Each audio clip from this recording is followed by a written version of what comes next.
আসসালামু আলাইকুম। পদার্থবিজ্ঞান অনলাইন ক্লাসে তোমাদের সবাইকে স্বাগতম। প্রথমে আমি একটু ক্লাস সম্পর্কে কিছুটা আলোচনা করে নিই। তোমরা সাধারণ ক্লাস এবং অনলাইন ক্লাস এই দুটো ক্লাসের মধ্যে একটু পার্থক্য আছে। আগে তোমরা এই জিনিসটা একটু বুঝে নিতে হবে। সাধারণ ক্লাসে যেটা হয়, আমি তোমাদের কোশ্চেন করি, তোমরা উত্তর দাও, বা আমার পড়ানোর মধ্যে কোনো জায়গায় যদি তোমরা না বুঝো, তোমরা আমাকে কোশ্চেন করো, আমি সেগুলো যথাযথ উত্তর দেওয়ার চেষ্টা করি। কিন্তু অনলাইন ক্লাসে এখানে একটা সমস্যাটা যেটা মূলত দাঁড়াবে, যে আমি আমার মতো লেকচারটা দিয়ে যাচ্ছি, কিন্তু তোমরা ওইভাবে সাথে সাথে আমাকে যে কোনো কোশ্চেন করবা বা আমি ওটা উত্তর দেবো, ওই জিনিসটা একটু সম্ভব না। যেখানে আমি প্রথমেই বলি, ক্লাসটা যখন খেয়াল করবা, এটা তো তোমাদের যথাযথ পেজে এটা আপলোড হবে, ওখান থেকে তোমরা দেখে নিতে পারবা। বা যেখানে তোমাদের যে সমস্যাটা মনে হবে কত সেকেন্ডে, ওইটা একটু মার্ক করবা এবং কমেন্ট সেকশনে যে যে জিনিসটা বোঝনি ওইটা একটু ডিটেলস লিখে দিবা। একটু ডিটেলস যদি লিখে দিতে পারো, তাহলে দেখা যাবে আমার জন্য বুঝতে সুবিধা হবে।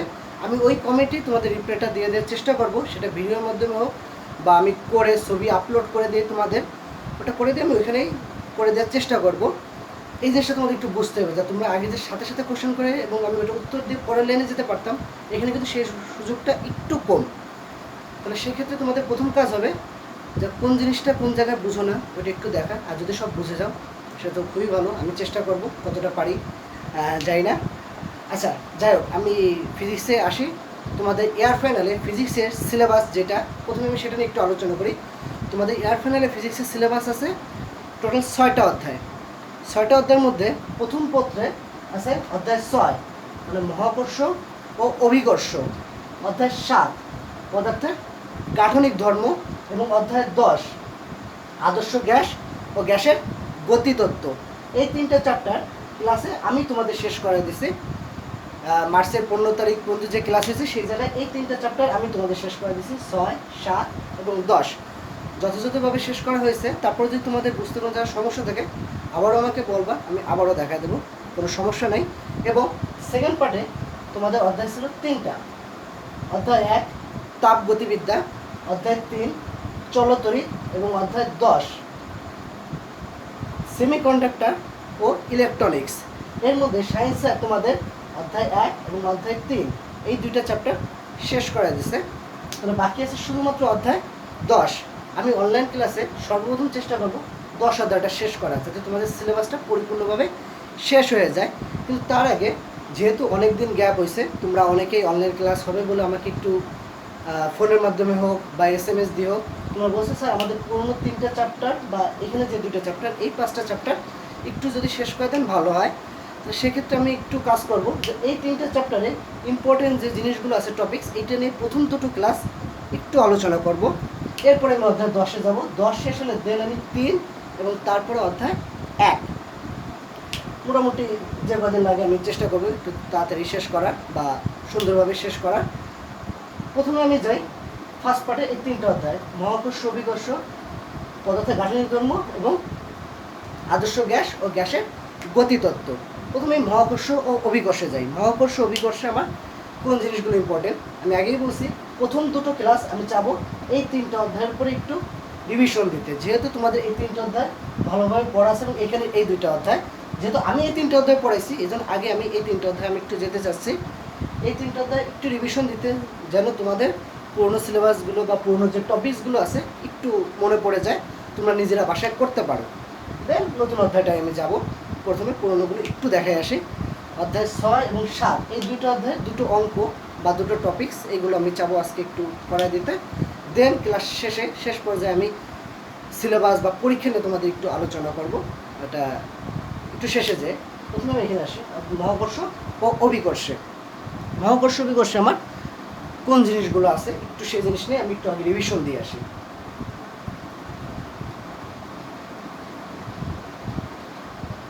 মহাকর্ষ ও অভিকর্ষ পুরো অধ্যায়টা হলো আমার মহাকর্ষ ক্ষেত্র, মহাকর্ষ প্রাবল্য।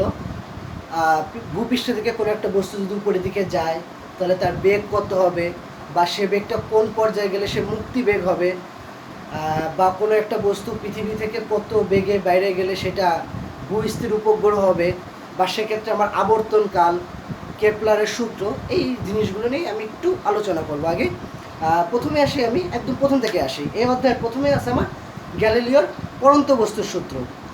গ্যালিলিওর পরন্ত বস্তুর সূত্র আছে আমার 3টা। এই সূত্র 3টা সাধারণত তোমাদের ওরকম আসে না, এটা 9-10-এ তোমরা পড়ে আসছো। তারপরে যদি আসে দেখা যাবে ক নম্বর বা খ নম্বরে বলতে পারে, ক নম্বরে যদি আসে তাহলে আসবে সূত্রের বিবৃতি করো, গ্যালিলিওর প্রথম সূত্র বা দ্বিতীয় সূত্র এরকম বিবৃতি করো। আর খ নম্বরে যদি আসে তাহলে ব্যাখ্যা করো, মানে সূত্রটা দিয়ে একটু সেটা বিশ্লেষণ করতে হবে, ঠিক আছে। এরপরে আছে আমার কেপলারের সূত্র।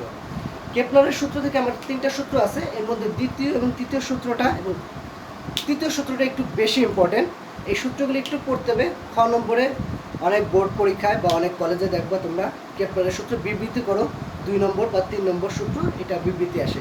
সেক্ষেত্রে তোমাদের চিত্র দিয়ে, যথাযথ চিত্র দিয়ে তোমাদের ওই জিনিসটা দেখাতে হবে। আমি ক্লাসে কেপলারের সূত্র দেখাইছি এবং তার বিবৃতিও দেখাইছি। তারপরে যদি তোমাদের মনে হয় না আরেকবার দেখাতে হবে আমাকে বলবা, আমি নেক্সট ক্লাসে দেখাবো। যেহেতু আমি দেখাই আসছি একবার, আমি ওইটা নিয়ে আলোচনায় যাচ্ছি না। তাহলে এরপরে আছে আমার মহাকর্ষ ক্ষেত্র বা মহাকর্ষের সূত্র। মহাকর্ষের সূত্র কাকে বলে? আমরা জানি দুটি বস্তুর মধ্যে আকর্ষণ সম্পর্কিত যে সূত্র সেটা হলো মহাকর্ষ সূত্র। মহাকর্ষ সূত্রের ইয়েটা আমরা জানি, সূত্রটা জানি, যা এফ দুটি বস্তুর মধ্যে, দুটো বস্তু যদি থাকে আমার M1 এবং M2, তাহলে দুটি বস্তুর মধ্যে যে মহাকর্ষ বল সেটা F সমান হবে G(M1 M2 বাই D²), যেখানে D হলো বস্তু দুটির মধ্যবর্তী আমার দূরত্ব। এগুলো আমরা জানি। আমি যে জন্য সূত্রটা লিখছি এখান থেকে মহাকর্ষ ধ্রুবক এই জিনিসটা সম্পর্কে তোমাদের একটু পড়তে হবে। মহাকর্ষ ধ্রুবক কাকে বলে বা মহাকর্ষ ধ্রুবকের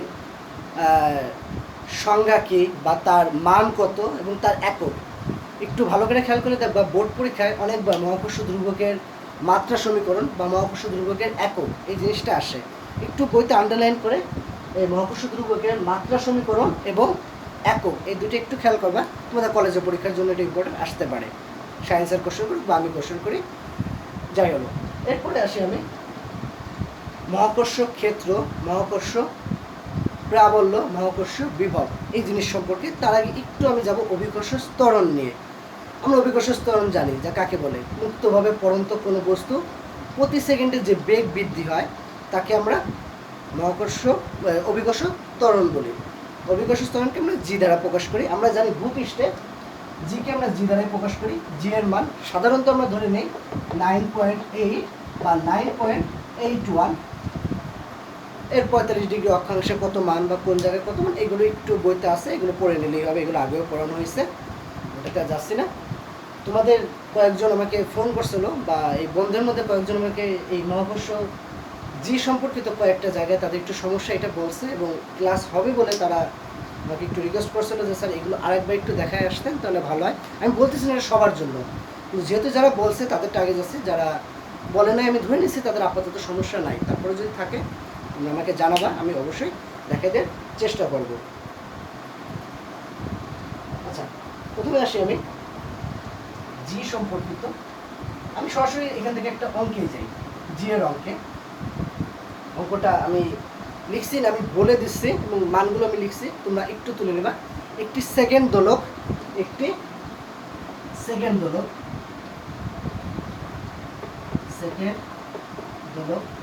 আমরা সবাই জানো আমার হাতে লেখা একটু সমস্যা, একটু খারাপ, এটা সবাই মেনে নিছো, আমি মনে করি এখানেও সমস্যা হবে না। যাই, একটি সেকেন্ড দোলক ভূপৃষ্ঠ হতে, আমি মনে করো 50,000 মিটার উচ্চ কোনো পাহাড়ে নিয়ে গেছি। ভূপৃষ্ঠ হতে 50,000 মিটার উঁচু পাহাড়ে নিয়ে যাওয়া হয়েছে সেকেন্ড দোলককে। সেক্ষেত্রে তার দোলনকাল কত হবে, বা সাধারণত তোমাদের যে কোশ্চেনটা আসে একটি সেকেন্ড দোলককে ভূপৃষ্ঠ হতে 50,000 মিটার কোনো উঁচু পাহাড়ে নিয়ে গেলে দোলকটি দিনে কত সেকেন্ড সময় হারাবে। দোলকটি দিনে মানে একদিনে, 1 ডে, একদিনে কত সেকেন্ড সময় হারাবে বা লাভ করবে। এক্ষেত্রে আমি একটু আসি সময় হারানো বা লাভ করা। তোমরা সবাই জানো, তারপরে তোমাদের মাঝে মাঝে একটু ভুল হয়ে যায়। মনে করো আগে একটি কাজ আমি করতাম 2 ঘন্টায়, এখন কাজটি করি আমি 2.5 ঘন্টায়, তাহলে কি আমি সময় লাভ করছি নাকি সময় হারাইছি? দেখো, আগে করতাম 2 আওয়ার্স, এখন করি 2.5 আওয়ার্স। তার মানে কি আগে যে কাজটা আমি করতাম এখন আধা ঘন্টার সময় বা 30 মিনিট 30 মিনিট সময় আমার বেশি লাগছে। তাহলে ওই 30টা মিনিট সময় আমার কী হলো, লস হয়ে গেলো। তার মানে আমি বলতে পারি 30 মিনিট সময় আমার কিন্তু লাভ হয়নি, ওটা আমি হারাইছি।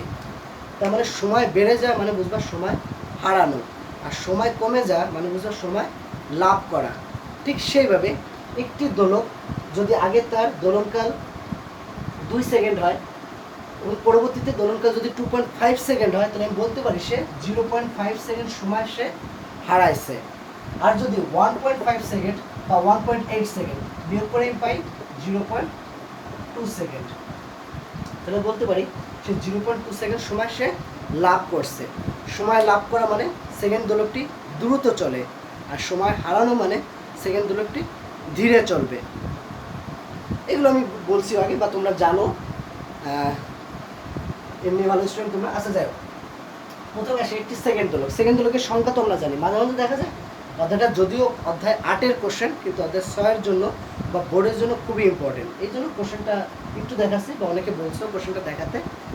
সেকেন্ড দোলক কাকে বলে, এটা মাঝে মাঝে ক নম্বরে আসে। সেকেন্ড দোলক কাকে বলে? দেখো, দোলক আসলে জিনিসটা কি?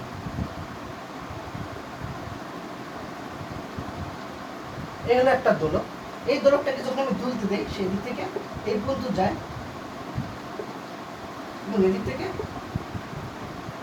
এই পর্যন্ত আসে। সেকেন্ড দোলক তাকেই বলবো যার দোলনকাল 2 সেকেন্ড। সেকেন্ড দোলক তাকেই বলবো যার দোলনকাল 2 সেকেন্ড। 2 সেকেন্ডকে কেন আমরা সেকেন্ড দোলক বলি, 2 সেকেন্ড দোলক না বলে? 2 সেকেন্ড মানে কি? একটা সহজ দোলক এখান থেকে এই পর্যন্ত যাবে এবং এখান থেকে এই পর্যন্ত আসবে, এটাকে আমরা বলতেছি সেকেন্ড দোলক। কেন? এখান থেকে এই পর্যন্ত যেতে এবং আসতে যদি তার 2 সেকেন্ড সময় লাগে, তাহলে এক প্রান্ত থেকে আরেক প্রান্তে যেতে তার অর্ধেক সময় মানে 1 সেকেন্ড সময় লাগবে। যেহেতু কোনো দোলক এক প্রান্ত থেকে আরেক প্রান্ত যেতে 1 সেকেন্ড সময় লাগে, সেহেতু একে আমরা বলতে পারি সেকেন্ড দোলক। তাহলে সেকেন্ড দোলকের দোলনকাল আমরা কত পেলাম? 2 সেকেন্ড। যদি কোনো উদ্দীপকে বলা থাকে সেকেন্ড দোলক, বুঝে নিবা তার দোলনকাল 2 সেকেন্ড। ঠিক আছে? আচ্ছা, তাহলে আমরা বলছি সেকেন্ড দোলকটি 50,000 মিটার উচ্চতায় নিয়ে গেলে একদিনে কত সময় হারাবে। এই অঙ্ক করতে গেলে আমাদের একটা জিনিস একটু মনে রাখা লাগবে, একদিন সমান সমান কত? একদিন সমান সমান হবে 86,400 সেকেন্ড। যদি তোমার জিনিসটা মনে থাকে তুমি একটু দ্রুত অঙ্কটা করতে পারবা, আর যদি মনে না থাকে, আমরা তো জানি একদিন সমান সমান 24 ঘন্টা, তার মানে 24 গুণ 1 ঘন্টা মানে কত? 3600 সেকেন্ড। ক্যালকুলেটর গুণ করে দেখবা 86,400 সেকেন্ড সময় চলে আসবে। তার মানে আমি বলতে পারি একদিন সমান সমান 86,400 সেকেন্ড। তাহলে আমি দেখবো একটি সেকেন্ড দোলক যখন পাহাড়ের উচ্চতায় নিয়ে যাওয়া হয়েছে, তখন তার দোলনকাল কত হয় বা একদিনে কত হয় সেটা।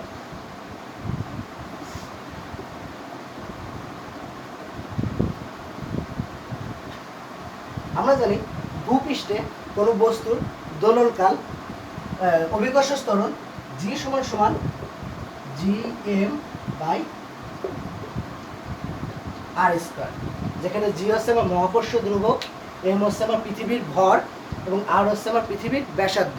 এই তিনটা জিনিসের মান আমি সবসময় মুখস্থ রাখার চেষ্টা করবো, তাহলে আমার অবজেক্টিভের সময় বাঁচবে, বা ভবিষ্যতে আমরা যখন অ্যাডমিশন দিতে যাবো তখন দেখা যাবে আমাদের সময়টা অনেকটা বেঁচে যাবে, এবং ওইখানে 1 সেকেন্ড বা 0.2 সেকেন্ডের অনেক মূল্য আছে। যাই হোক, আমরা জি এর মান, এম এর মান, আর এর মান ধরে নিচ্ছি, আমরা সবাই জানি। এবং ভূপৃষ্ঠে জি এর মান যদি GM/r² হয়, তাহলে এইচ উচ্চতায় জি এর মান হবে, আমি এটাকে বলতেছি G2।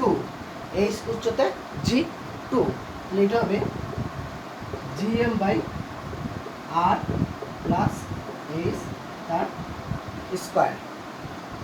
তাহলে আমি একটা দিয়ে যদি একটাকে ভাগ করে দিই, দেখো G2 দিয়ে যদি আমি G কে ভাগ করে দিই, G2 আর G, এটাকে আমি G1 ধরি, ভাগ করে দিই, তাহলে এটার সমান G1, G2 মানে আমার GM/r প্লাস এইচ স্কোয়ার, আর G1 সমান আমি একবারে লিখতেছি একটু উল্টা করে, যেহেতু ভাগে আছে, উপরে r² নিচে GM। GM যদি আমি কেটে দিই, এই জিনিসটা যদি আমি কেটে দিই, এইটা আর এইটা, তাহলে আমি পাচ্ছি r² প্লাস এইচ তার স্কোয়ার, বা আমি একত্রে লিখতে পারি r/r প্লাস এইচ যারা এই সূত্রটা জানে বা সূত্রটা না এই ম্যাথটা জানে তারা অনেকে আছে একবার লিখে দেবে G2/G1 সমান R/R+H²। এটা একত্রে লিখে দিলে, একসাথে লিখে দিলে বা তুমি দেখাতে হবে এমন কোনো কথা নেই, তুমি লিখে দিলেই হবে, অঙ্ক হইলেই হবে, এত কঠিন করে বোঝার কিছু নেই। আচ্ছা, তাহলে আমরা সহজ দোলকের ক্ষেত্রে একটা সূত্র জানি, যদিও আমার এই অধ্যায়ের সূত্রটা নাই, অধ্যায় 8-এ আছে, তারপর আমি একটু সূত্রটা আসি। আমরা জানি সহজ দোলকের দোলনকাল T = 2π√L/G, যেখানে L হচ্ছে সহজ দোলকের কার্যকর দৈর্ঘ্য এবং G হচ্ছে আমার অভিকর্ষ ত্বরণ। কার্যকর দৈর্ঘ্য আসলে কাকে বলে? এই যদি একটা সহজ দোলক হয়, আমি মনে করি সহজ দোলকে এইটুকু আমার সুতার দৈর্ঘ্য ছোট হাতের L, এবং এই যে একটা বব আছে তার ব্যাসার্ধ হলো আমার R, তাহলে L + R সমান হবে আমার কার্যকর দৈর্ঘ্য L, এবং একক অবশ্যই আমার মিটারে নিতে হবে, এই এককটা অবশ্যই আমার মিটারে নিতে হবে। তাহলে T = 2π√L/G, যেখানে L হলো আমার কার্যকর দৈর্ঘ্য এবং G হচ্ছে আমার অভিকর্ষ ত্বরণ। ঠিক আছে, জিনিসগুলো একটু তুলে নাও।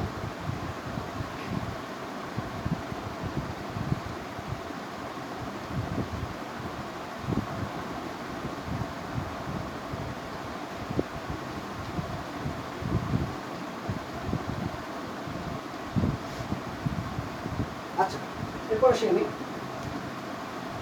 তাহলে আমি ধরে নিলাম আমার ভূপৃষ্ঠে, মানে এই যদি একটা ভূপৃষ্ঠ হয় আর এটা যদি তার পাহাড় হয়, এই যে একটা পাহাড় হয়, পাহাড়ের উচ্চতা মনে করি আমি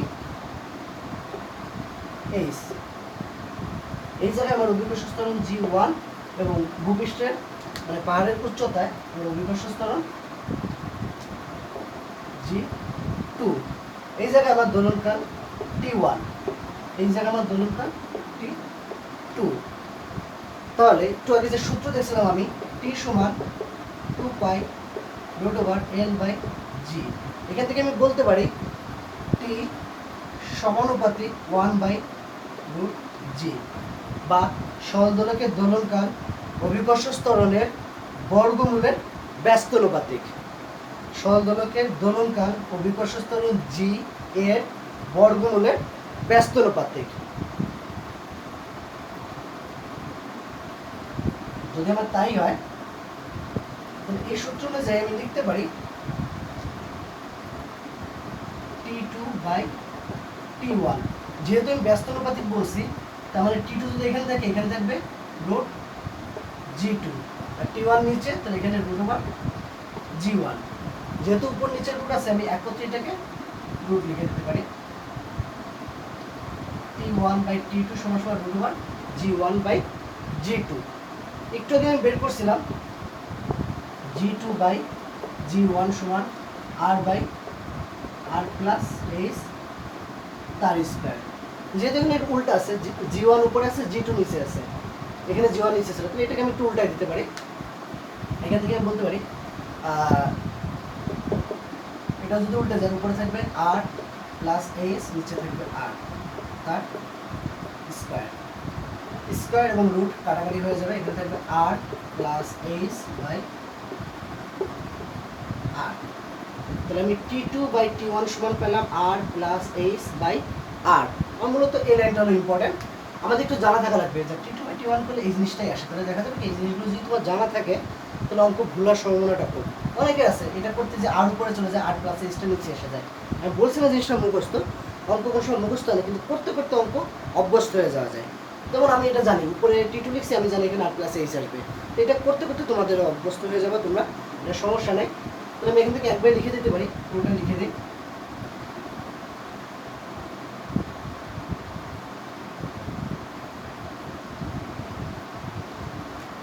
T2/T1 সমান উপরে আসলো R+H/R। এখান থেকে বলতে পারি T2 সমান R+H/R ইন্টু T1। T1 মানে ভূপৃষ্ঠে সেকেন্ড দোলকের যে দোলনকাল, আমরা জানি সেকেন্ড দোলকের দোলনকাল 2 সেকেন্ড, তার মানে ভূপৃষ্ঠের তার দোলনকাল ছিল 2 সেকেন্ড। মানগুলো একটু বসাই দিই, আমি আর এর মান জানি 6400 কিলোমিটার, তার মানে 6.4 × 10⁶ মিটার যোগ এটা বলছিলাম 50,000 metre,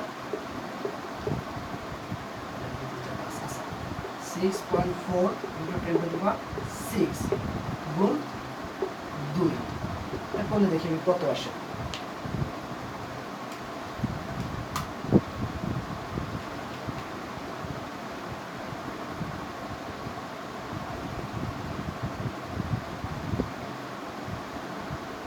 two point zero one five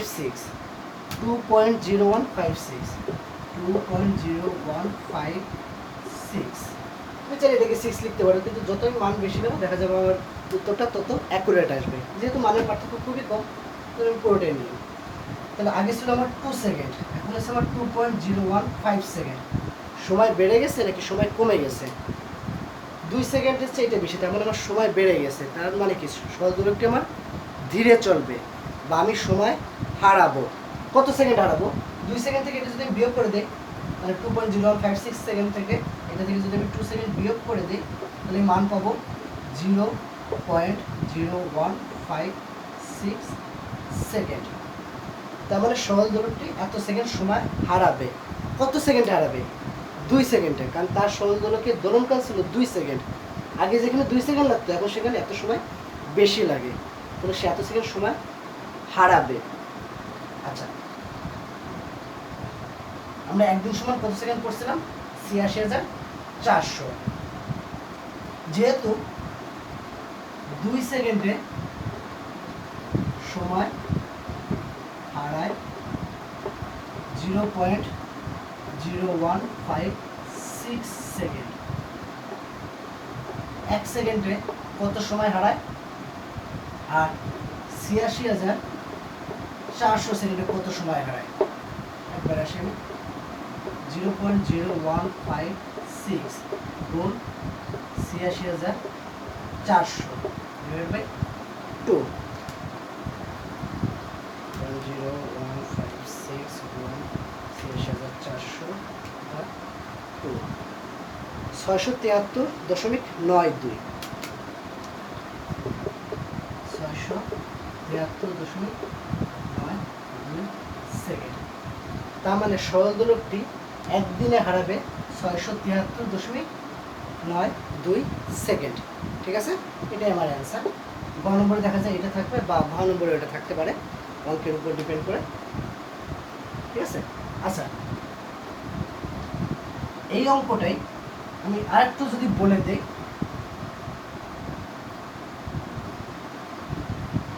আমার এই অঙ্কটা এই পর্যন্ত উত্তর শেষ। এই অঙ্কটাকে আমি যদি আরেকটু মডিফাই করি বা করতে চাই, এবং তোমরা জানো পরীক্ষার সময় এইগুলো অটোমেটিক আমার হয়ে যায়, যাই দেখাই না কেন সাথে আরেকটু অ্যাড করে দেওয়া, তো এটা আমার অভ্যাস হয়ে গেছে আসলে। তো একটু খেয়াল করবো, আমি বলে দিছি যে এই যে একটা পাহাড় ছিল, এই পাহাড়ের নিচে সরল দোলক ছিল 2 সেকেন্ড, আর উপরে তার দোলনকাল হয়েছে 2.0156 সেকেন্ড। আমি মনে করি সরল দোলকের কার্যকর দৈর্ঘ্য আমার ছিল 1 মিটার। সরল দোলকের কার্যকর দৈর্ঘ্য ছিল 1 মিটার। উপরে নিয়ে যাতে আমার অভিকর্ষ স্তনের মানের চেঞ্জ হয়েছে, আমার কার্যকর দৈর্ঘ্যে তো কোনো চেঞ্জ হয়নি। একটা সুতা নিচে থেকে উপরে নিয়ে গেলে সুতার তো দৈর্ঘ্য বৃদ্ধি হয় না, সুতা যা ছিল সেটাই থাকবে। কার্যকর দৈর্ঘ্য কখনো চেঞ্জ হয় না যদি আমি তাকে মানে নিজে চেঞ্জ না করি। তাহলে আমার উপরে তার 1 মিটার। এখন আমি তোমাকে বলে দিছি যা এটাকে একটা সেকেন্ড ধরো, নিচে ছিল 2 সেকেন্ড, আমি যখন পাহাড়ের উচ্চতায় নিয়ে গেছি তখন সেটি হচ্ছে 2.0156 সেকেন্ড। এখন আমি তোমাকে বলতেছি যা এটাকে 2 সেকেন্ড রাখতে হবে, মানে দোলকটিকে সেকেন্ড দোলকে পরিণত করতে হবে। কোশ্চেনটা থাকে এরকম, যা উক্ত পাহাড়ের উচ্চতায় বা 50,000 মিটার উচ্চ পাহাড়ে নিয়ে গেলে সেকেন্ড দোলকটিকে যদি সেকেন্ড দোলকে পরিণত করতে হয় বা রূপান্তরিত করতে হয়, তাহলে আমার কি ব্যবস্থা গ্রহণ করতে হবে। মানে এটা এখন এই সেকেন্ডে থাকা যাবে না, এটাকে আমি আমার 2 সেকেন্ডে রূপান্তর করতে চাচ্ছি, তাহলে আমার কি ব্যবস্থা গ্রহণ করতে হবে। দেখো, সেকেন্ড দোলক বা দোলনকাল টি দুইটা জিনিসের উপর ডিপেন্ড করে, টি ইকুয়াল টু 2π√L/g। হয় তোমার এল এর মান চেঞ্জ করতে হবে অথবা জি এর মান চেঞ্জ করতে হবে। এখন জি এর মান তো আমাদের নিজেদের হাতে নেই যে আমরা চেঞ্জ করবো। জি এর মান চেঞ্জ করা যায়, পাহাড়কে কেটে ফেলো বা আরও মাটি অ্যাড করি, তাহলে জির মান চেঞ্জ হবে, যেটা আসলে ওটা প্রাসঙ্গিক না। প্রাসঙ্গিক ব্যাপার হলো আমার এলকে চেঞ্জ করতে হবে। এল যদি আমার চেঞ্জ হয় তাহলে আমার সরল দোলকের দোলনকাল আবার আমার চেঞ্জ হয়ে যাবে। আচ্ছা, আমি এখন নিচেটা ভুলে যাই, এটা আমার আপাতত দরকার নেই, আমার উপরেই আসি। আমি মনে করি সরল দোলকের দোলনকাল ছিল 2.0156 সেকেন্ড। তাহলে আমি পাইছি সরল দোলকের দোলনকাল T2 সমান 2.0156 সেকেন্ড। তার কার্যকর দৈর্ঘ্য, এটাকে আমি L2 বলি, কার্যকর দৈর্ঘ্য L2 সমান 1 মিটার। এবং তাকে আমার কিসে পরিণত করতে হবে? 2 সেকেন্ডে। তাহলে আমি ধরে নিলাম নতুন দোলনকাল T2 সমান 2 সেকেন্ড। যেহেতু আমি একবার T1 ধরছি, আমি আর ওটাতে যাচ্ছি না। তাহলে আমার কী ব্যবস্থা গ্রহণ করতে হবে? আমি আগেই বলছি আমার কার্যকর দৈর্ঘ্য চেঞ্জ করতে হবে। অভিকর্ষজ ত্বরণ যেহেতু আমি চেঞ্জ করতে পারবো না, আমি কার্যকর দৈর্ঘ্য চেঞ্জ করবো। কার্যকর দৈর্ঘ্য L3 সমান কত হবে? এখন এই অঙ্ক আমরা নিজেরাই পারবো, আমি লিখতে পারি। আর T3 বাই T2 সমান সমান √L3 বাই L2, যেহেতু T সমানুপাতিক √L। আমি মনে করি এখান থেকে তোমরা সবাই L3 মান বের করতে পারবে। দুই পাশে স্কয়ার করে দিই, এটা স্কয়ার করে দিলে আমার এখান থেকে রুট চলে গেল। তাহলে আমি L3 সমান পাবো T3 বাই T2 স্কয়ার গুণ L2, এটা 2.0156 গুণ L2 মান 1। ভাগ করে দেখো কত আসে। 2 ভাগ 2.0156 0.9845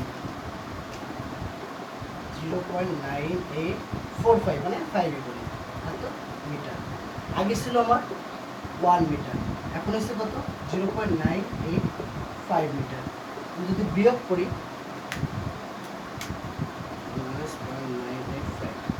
0.015 তাহলে আমি বলতে পারি সুতার দৈর্ঘ্য 0.015 মিটার কমালে দোলকটি আবার সেকেন্ড দোলকে পরিণত হবে।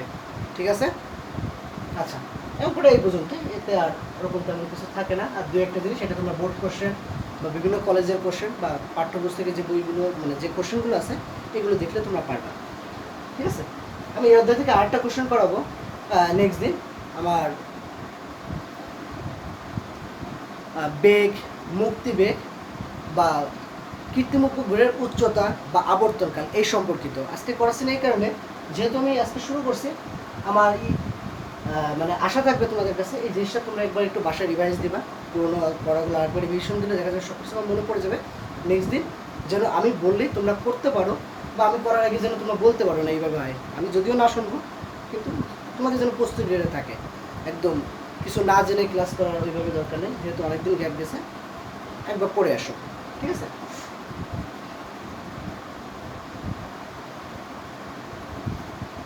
আচ্ছা, আমি তোমাদের মাঝে তোমাদের একটা সায়েন্সের মেয়েদের একটা গ্রুপ আছে, আমি কয়েকজন স্টুডেন্টের মাধ্যমে ওই গ্রুপে কয়েকটা কোশ্চেন দিয়েছিলাম।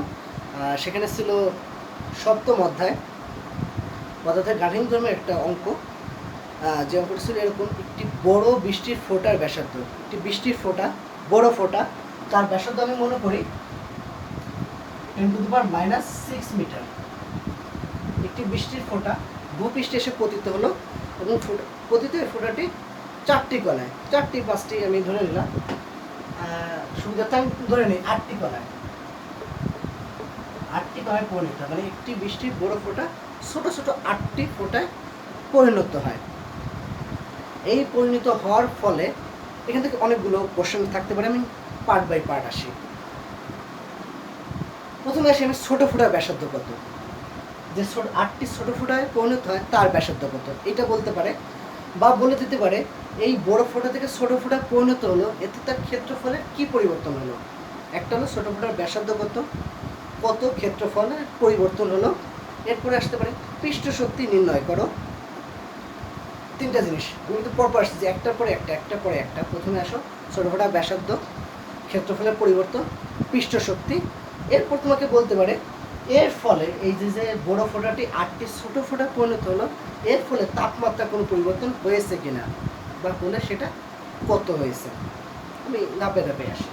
একটা জিনিস তোমরা মনে রাখবা, একটা বড় ফোঁটা যখন ছোট ফোঁটা পরিণত হবে, বা তুমি যাই নাও কেন, তুমি মনে করো একটি মাটির দলা নাও, সেটাকে একবার বর্গাকার বানাও, একবার আয়তকার বানাও, একবার গোলক বানাও, বা তুমি কোনো মূর্তির মতো বানাও, যাই বানাই না কেন, আমার ক্ষেত্রফলের পরিবর্তন হবে, কিন্তু আমার কখনো আয়তনে পরিবর্তন হবে না। একই বস্তুকে বিভিন্ন শেপে যদি পরিণত করি বা তাকে যদি বিভিন্নভাবে ভাঙি, আমার আয়তনের কোনো পরিবর্তন হবে না, আয়তন সর্বদা আমার সমান থাকবে, আমার ক্ষেত্রফলের পরিবর্তন হবে। তাহলে আমার বড় ফোঁটা থেকে যদি ছোট ফোঁটায় পরিণত হয়, আমার আয়তন সমান থাকবে।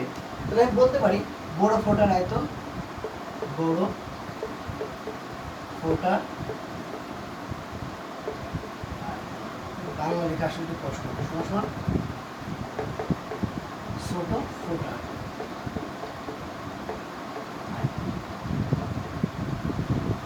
n মানে n সংখ্যক ছোট ফোঁটার আয়তন। একটা বড় ফোঁটার আয়তন সমান সমান যতগুলো ছোট ফোঁটা আছে n সংখ্যক, বা আমি যে 8টি বলছি সেটা। আমি ধরে নিলাম বড় ফোঁটার ব্যাসার্ধ হলো বড় হাতের r, তাহলে বড় হাতের r সমান 10⁻⁻6 মিটার, এবং ছোট ফোঁটার ব্যাসার্ধ হলো ছোট হাতের r। তাহলে বড় ফোঁটার আয়তন হবে, আমরা জানি বৃষ্টির পানি বা বৃষ্টির ফোঁটা এটা গোলাকার, গোলাকার হলে তার আয়তন হয় 4/3 পাই r কিউব। এটা বলতে পারি 4/3 পাই r কিউব সমান সমান ছোট ফোঁটার আয়তন হলো 4/3 পাই ছোট হাতের r কিউব, সাথে n, n মানে হলো 8, আমি 8 লিখে দিই। তাহলে দুই পাশ থেকে 4/3 পাই 4/3 পাই দুই পাশ থেকে বাদ হয়ে যাবে।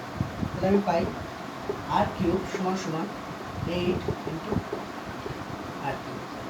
আমি যদি উভয় পাশে ঘনমূল করি, তাহলে r সমান সমান পাই কিউবিক রুট 3 8 ইন্টু r।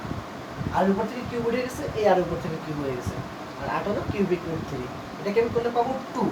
তাহলে r সমান সমান 2r, ছোটদের r সমান সমান হবে r/2, তার মানে 10⁻⁻6 ভাগ 2।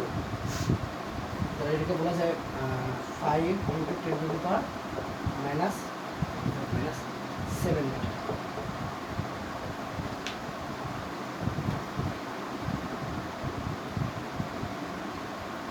-7 মিটার। তো ছোট ফোঁটার ব্যাসার্ধ হলো 5 ইন্টু 10⁻⁷ মিটার, এবং বড় ফোঁটার ব্যাসার্ধ হলো 10⁻�6 মিটার। সর্বদা মনে রাখবে, একটি বড় ফোঁটা যখন ছোট ফোঁটা পরিণত হয়, তখন তার ক্ষেত্রফল বৃদ্ধি পায়। বৃষ্টির একটি বড় ফোঁটা যখন ছোট ফোঁটায় পরিণত হবে, তখন তার ক্ষেত্রফল বৃদ্ধি পাবে। তাহলে আমি এই প্রথম কোশ্চেনে কিন্তু অ্যান্সার পেয়ে গেছি, ছোট ফোঁটার ব্যাসার্ধ কত। এবার আসি ক্ষেত্রফলের পরিবর্তন, কতটুকু ক্ষেত্রফল বৃদ্ধি পাবে, বা পরিবর্তন মানে আমি ধরে নিলাম বৃদ্ধি পাবে এখানে।